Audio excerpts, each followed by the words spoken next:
So what's going on, guys? It's Jeremy, it's speedboxing. Make sure you guys subscribe to this channel before you click on to any of the videos. Also comment below in the comment section if you guys have any opinions on what I'm saying in any of the videos. Like always, it is appreciated if you guys could drop me a quick sub to on my channel. So, former unified cruiserweight champion and heavyweight champion of the world, David Haye, has said if he doesn't beat Tony Bellew on December the 17th, his career is effectively over. But we all know that anyway.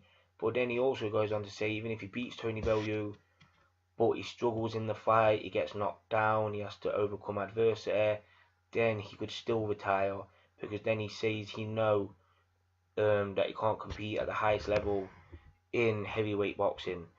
And I'm going to quote David Haye here. He says, if I can't beat Tony Bellew, my competitive boxing career is effectively over. There is no need me even mentioning any other names in the heavyweight division about wanting to fight for titles, fight this guy, that guy.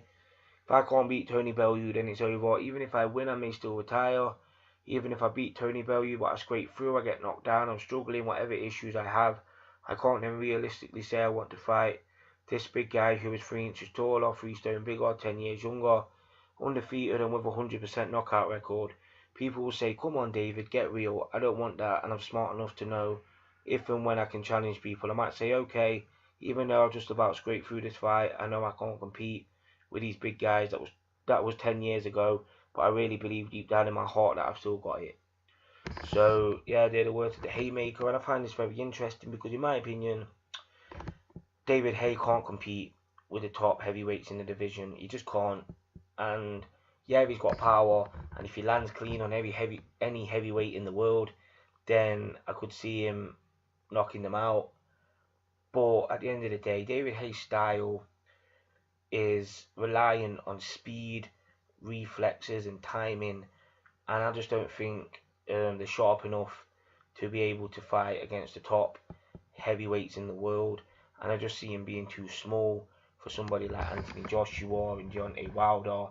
And also the fact that his speed and timing isn't there, that's just a big disadvantage, because when he had that speed and he had them reflexes, he was fighting bigger guys and he was still managing to compete and take these guys out. But because they've seriously diminished against these big guys, he could struggle and he could be in trouble.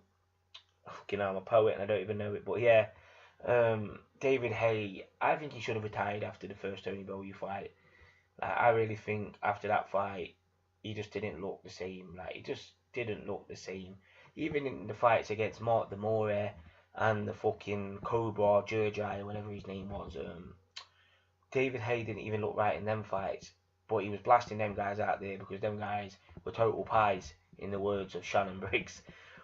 But as soon as he fought somebody who was active, a world champion, somebody with a decent amount of skill in Tony Bellew, someone with experience in Tony Bellew, David Haye struggled and his flaws were exposed. His timing problems were exposed. His lack of speed was exposed. And people can say he was injured. He probably was injured. But David Haye's had injuries for years. And at 37 years old, I think they have took a toll on his body. And I think he can still beat Tony Bellew. I still think he is better technically, skill-wise than Tony Bellew. But I still see the fight being competitive. I don't see David Haye dominating Tony Bellew, because I see Tony Bellew knowing David Haye, and I think Tony Bellew is clever enough and experienced enough to be able to evade David Haye and to frustrate him. So I think David Haye can win the rematch, but I don't think it'll be as dominant as he wants it to be, and that could be a problem with him going forward. Like, he could think, right, if I can't beat this guy convincingly, how am I going to beat somebody like Anthony Joshua?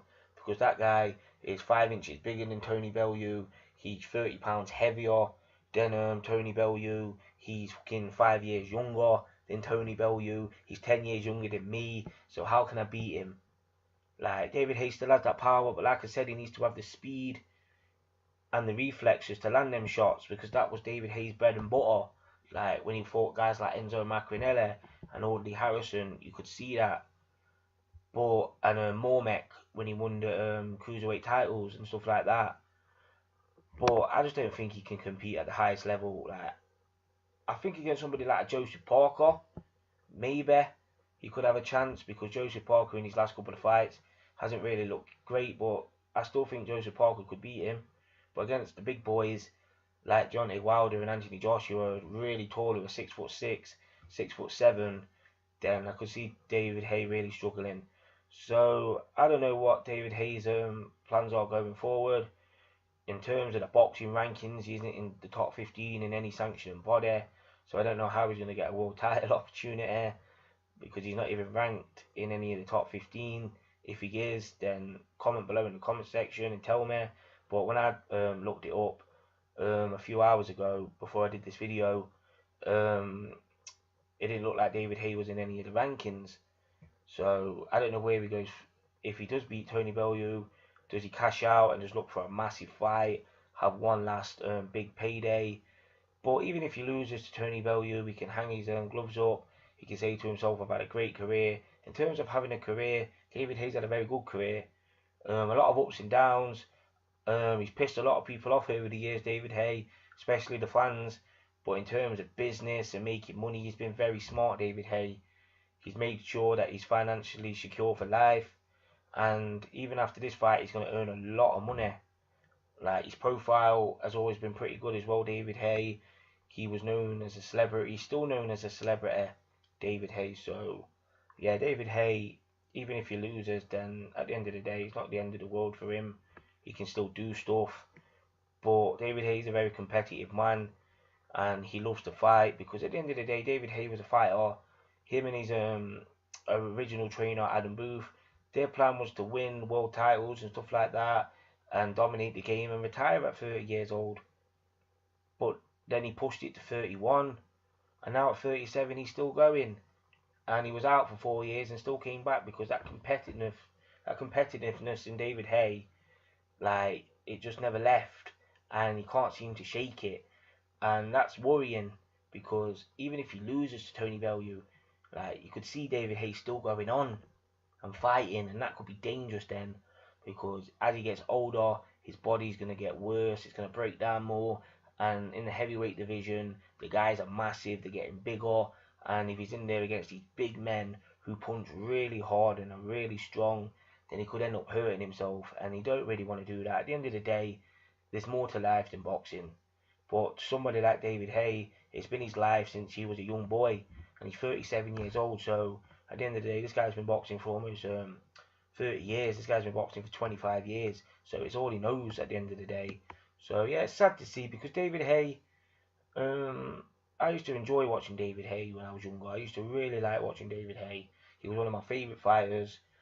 And to see him carry on, even if he loses to Tony Bellew, that would be sad to see, in my opinion, especially if he's fighting these big guys and he's getting battered, and it's not really nice to see. A lot of people would love that because they don't like David Haye. A lot of people hate David Haye, but I respect David Haye. I used to watch David Haye when I was younger, and I really used to watch him fight, and I respect what he's done. I don't respect some of the things he's done, like the way he's lied to the fans and that over the years. But in terms of getting in there and fighting, David Haye's been a warrior, and win or lose, I wish him well, but I just don't see him competing at the highest level. I just do not see it. So yeah, comment below in the comment section. It's JM, it's speedboxing.